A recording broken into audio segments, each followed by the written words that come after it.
Hello everyone, this is Genius Yoshi, and today we are going to be looking at a tier list. After 1 week of Lorcana, playing on Pixelborn, we've discovered what are some of the key combinations, what are the inks that go well together, what are the most popular decks, and which decks perform the best. Now we've gotten some minimal amount of tournament results, and I don't think that they're quite representative of what's actually happening on Pixelborn. In particular, from my experience, some of the decks that are ranked as most popular are actually fairly easy to counter, and if you put good tier 1 decks together, you can beat them fairly easily. So I'm going to give you what, in my opinion, is the tier list of decks right now. But before we get into that, it's important to understand the different packages that are in play. Let's start by evaluating Amber. Amber is a very strong ink because it contains the strongest aggressive start. Lilo into Simba is a very strong start because Lilo quests for 2 and Simba with bodyguard ability gets to protect Lilo from a lot of threats.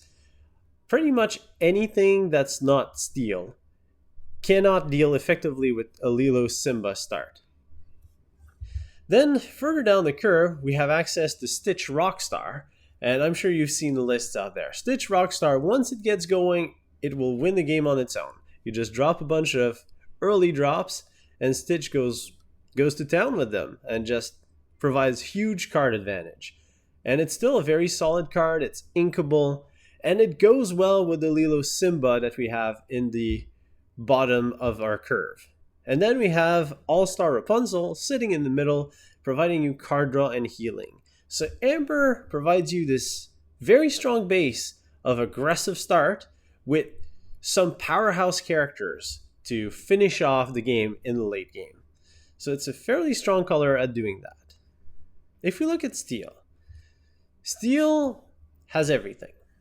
Steel has the early game counters that are necessary to beat or to go with the amber color that we just went through. Captain Hook is the only 1-drop that can hit like a 3-powered character and take down Simba. Prince Eric can also take down Simba and live to tell the tale. So Captain Hook and Prince Eric are very, very strong early game counters to aggressive strategies. So they put up a wall for aggro while still being able to quest on their own fairly decently. Then going to the middle of the curve, we have access to Smash, Fire the Cannons, and Grab Your Sword. Grab Your Sword is probably one of the most important pieces here because it's the best board wipe in Lorcana right now. While not being a proper board wipe like Be Prepared is, Grab Your Sword deals 2 damage to all of your opponent's characters. And after playing it for a while, I've discovered that there's a lot of combination that allows you to cheap out a Grab Your Sword early, or the fact that it's a song that you can just sing it with a 5 or 6 drop and just play it for free, kind of wipe out or deal significant damage to your opponent's board, and still get to play a 5 or 6 drop depending on where you're in your ink curve is extremely powerful. So Grab Your Sword is extremely strong, not to mention that it's one of the only ways to deal with Stitch Rockstar that has gone off and played a bunch of threats into play. What else does Steel have? Well, Steel has Tinkerbell, which is arguably one of the strongest characters in the game. Inkable 6-drop, just deals damage, strong combat ability, very strong top end. And A Whole New World, which, again, arguably the best draw spell in all of Lorcana right now. You can even sing it so you don't lose any tempo while playing A Whole New World. You sing it, you draw a mid-full of cards, and then you just play whatever you need because you've drawn so many cards and you're putting your opponent behind on board. Not to mention that, well, artwork is beautiful, but it's really just a super powerful card altogether. So Steel has a good start, the best removal, one of the best draw spells, one of the best characters in play. Very strong ink. Now let's take a look at Amethyst. Amethyst has some powerful cards. Maleficent is equivalent to Lilo, but unfortunately Amethyst doesn't have the Simba to go with the protection to save that Maleficent from opposing characters. Elsa, very powerful card at trying to establish control. Once you have big beaters on the field, you can just exert a character and then go and challenge it. Friends on the other side, one of the strongest draw spells in the game, second to only A Whole New World, probably, although Rapunzel does pretty well. Anyways, Friends on the other side, great draw spell, can be sung, draw 2. Then we have other fairly powerful cards like Mickey Mouse, Wayward Sorcerer, good stats, good ink, but Amethyst doesn't do everything on its own. It's just a bunch of disjointed cards that do stuff pretty well, but it doesn't completely have the early game. It doesn't completely have the late game. There is no removal in Amethyst. There's only the exertion provided by the Elsa Spirit of Winter, but as an 8-drop that's uninkable, it's hard to consider her playable, borderline playable at best. So Amethyst has some holes, has some powerful cards, but it's missing a lot of these key pieces. Then we look at Sapphire. Sapphire has Grammatella and Mickey Mouse, which is very, very strong ramping. So you have the 2-drop and 3-drop that you want to play to allow you to get to those 5, 6, even 7 ink faster than any other ink. Also, Sapphire has pretty solid cards. I mean, there's Jasmine, there's Hades. You have an array of good characters to play. But most importantly, you have access to 2 good single target removal spells. You have access to Let It Go, that you can sing to just banish a character into your opponent's ink pool. It's a drawback, but you don't lose tempo if you get to sing it. Then Hades, that's a solid body that banishes a character. He's like a much cheaper version of Maleficent the Dragon that has more toughness. The downside is it's uninkable, but it does a lot of work for a 7-drop. So Sapphire has good plays early and good lineup of single target removal. Now it does lack the multi-target removal, but there's only really Steel that does well with that respect. Which brings us to Ruby. Ruby, I see a lot of players praise Ruby very high, but when you look at it, you have Gaston, that's a very popular 2-drop that tries to challenge. You have Maui on 5 that tries to challenge, but these characters can't quest, so it can get a little awkward. Pongo's actually pretty good as an evasive threat, and I think the evasiveness of Ruby probably not being looked at quite enough. Then there's removal. So Ruby is really praised for its removal, mostly because of Be Prepared. Be Prepared is a proper board wipe, and it's a song, so it can be sung. So what's not to like about it? Well, it's a 7-drop, and it's uninkable, so it's going to be stuck in your hand until you get to 7. And oftentimes, when there's a big stitch on the board, or the opponent's going with a Maleficent Lilos, you don't reach 7. The second downside is if you do reach 7, yes, you do get to slam it, wipe the board clean, look at your opponent's smug and be very happy, but you've used all your ink. So it's your opponent's turn to dictate the tempo. Your opponent plays a big threat, and you're back into reactive mode again. Unless you get to sing it. But if you can sing it, that means that you have a 7-drop or higher on the battlefield that you're willing to sacrifice to be prepared.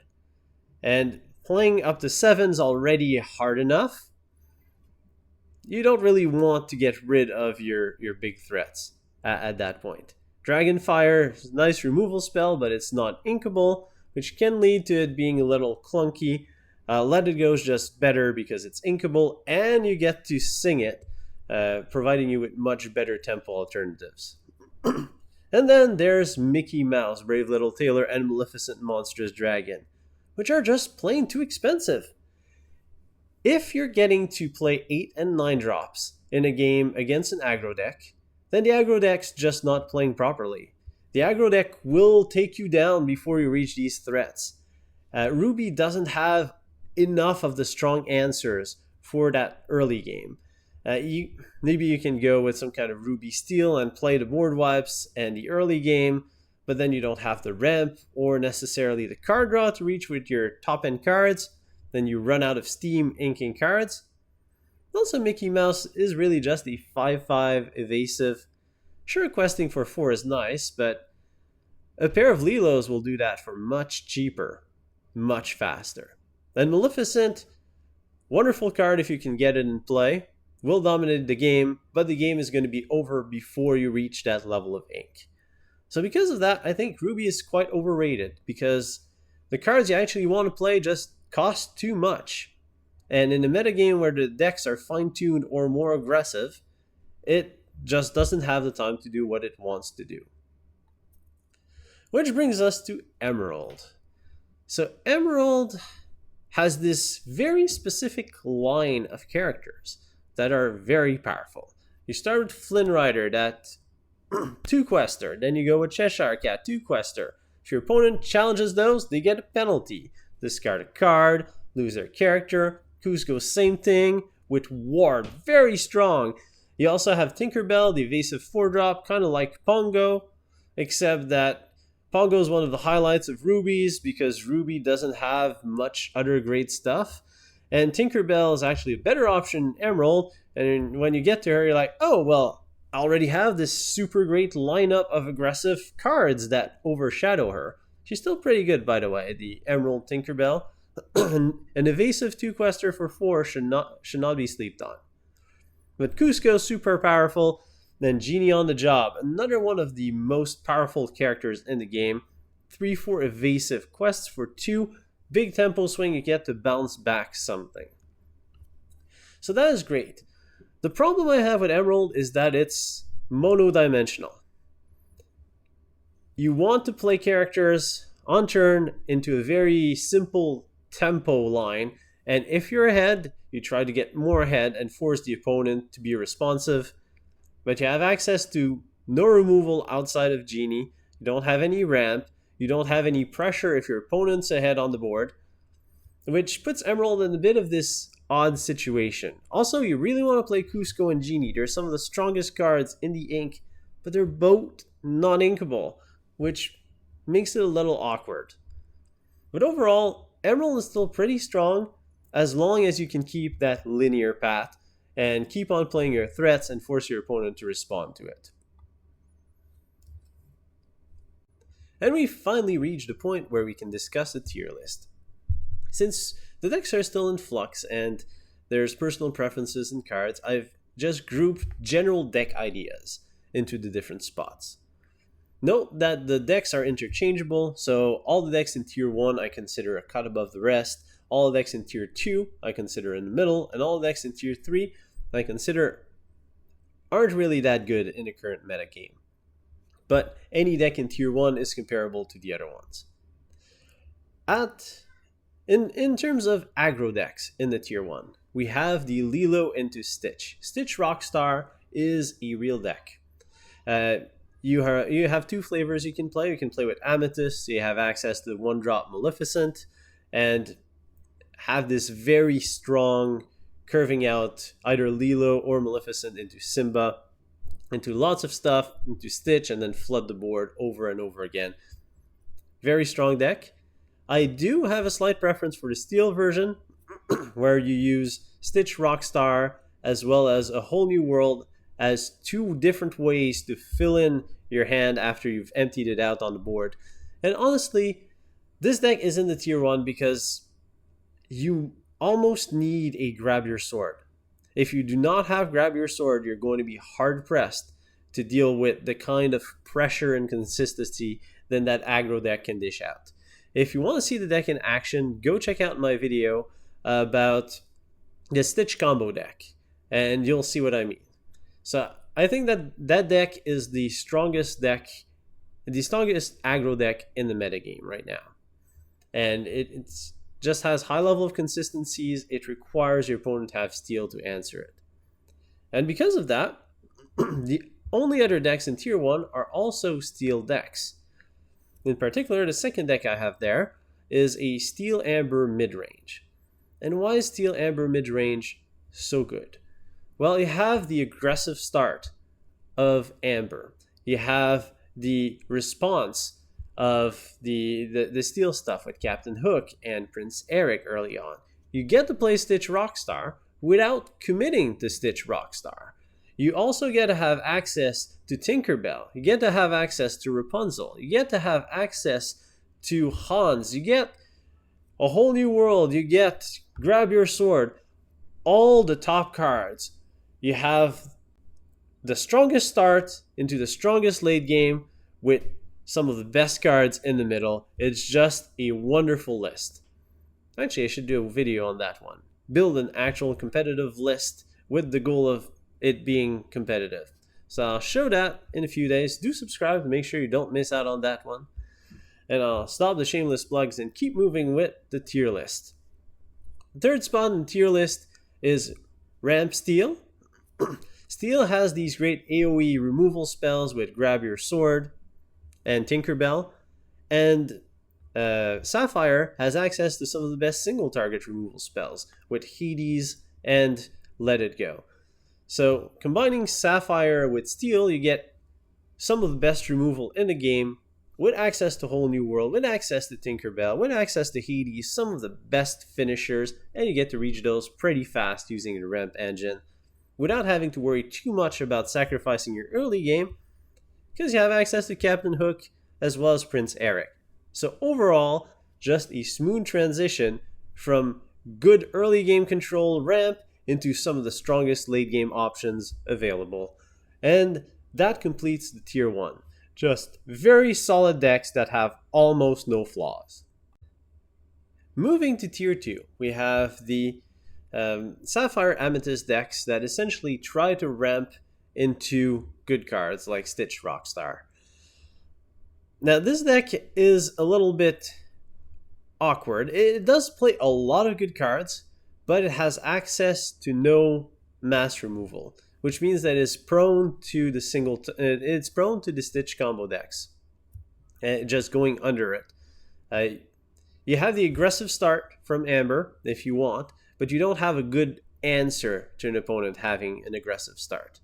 Now the ramping is going to get you into some of the strong late game single target removal, some of the strong late game threats that Amber has. Having access to Rapunzel, always a good thing. So you can play a bunch of really good cards, but the strategy just has a couple of holes. You don't have the control-ish early game that you'd want, and you don't have that mass removal that Steel would normally provide you. And you're also missing out on some of the greater late game threats like Tinkerbell or Genie on the Job, for example. Then we have the Amethyst type decks. And I'm going to group most of them there. So the Amethyst Midrange, just Amethyst Steel, Amethyst Amber, Amethyst Sapphire, and they all have the same problem. They're not playing two of the best inks together. Amethyst will provide you with a couple of good cards, but you're always going to have a hole. If you're going Amethyst Amber, well, you don't have any removal at all, and that can be a pretty big problem. If you're playing Amethyst Steel, well, you don't really have any early game pressure. So you're going to be more prone to decks just going over the top of you, like the Amber Steel, just pressuring with stronger cards. If you're going with Amethyst Sapphire, you get a ramp, but you don't have any mass removal spells, and your early game is going to suffer as well because you don't have any specific ways of dealing with a Lilo into Simba type of line. So because of that, Amethyst lists are still quite playable, they're still quite good, but not as good as the tier 1 decks. Which brings us to the third deck, which is the only Emerald deck, Emerald Tempo. So you can play Emerald into Ruby or Emerald into Amber. Playing into Ruby gives you access to a lot of top end and inkable cards that have evasive. So you can go with the super aggressive Emerald line into evasive threats and just keep on pressuring your opponent until they lose and force them to have an answer.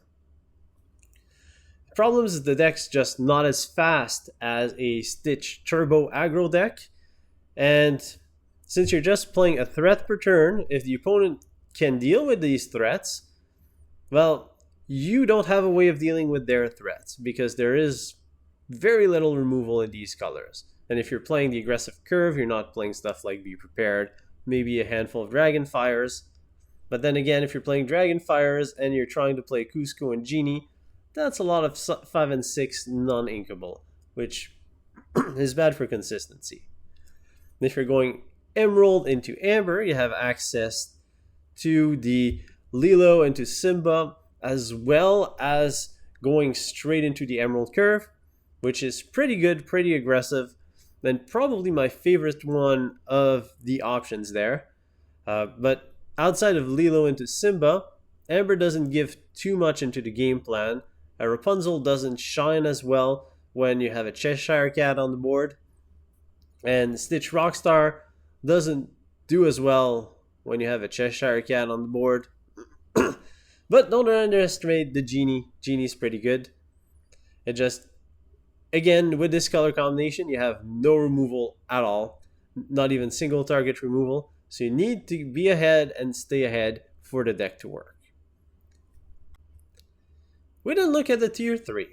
So in Tier 3, I have Ruby Ramp and Ruby Amethyst. Let me talk about Ruby Amethyst first. Because right now, I'm seeing videos, I'm seeing lists that claim that Ruby Amethyst is the best deck ever, than Tier 1. Why? Someone will have to explain to me why people think that this deck is so good. You have very little early game. You can't really play Maleficent if you're trying to play a super control deck. Gaston's okay, but Gaston's still slow. On the draw, you won't be able to deal with the Simba. You will have a trouble reaching your Be Prepared because you can only ever ink one card per turn. Even though you have access to a lot of the draw in Amethyst, you still can only ink one card per turn. And until you get there, your removal is either creature based or it's based off of Dragonfire. And a Stitch deck's just going to eat that for breakfast. You can drop a turn 4 Stitch by shifting it on the small Stitch. What can Amethyst and Ruby do about that? Absolutely nothing. You can think about it. If I drop a Stitch on turn 4 and I'm on the play, Ruby Amethyst can do nothing to stop it. And then I get a full turn of Stitch and I get a full board of characters, and your only answer is Be Prepared, which will come in 3 turns. It's too slow. You cannot deal, your control deck cannot deal with the best aggressive deck of the format. And that's a big thorn in its side.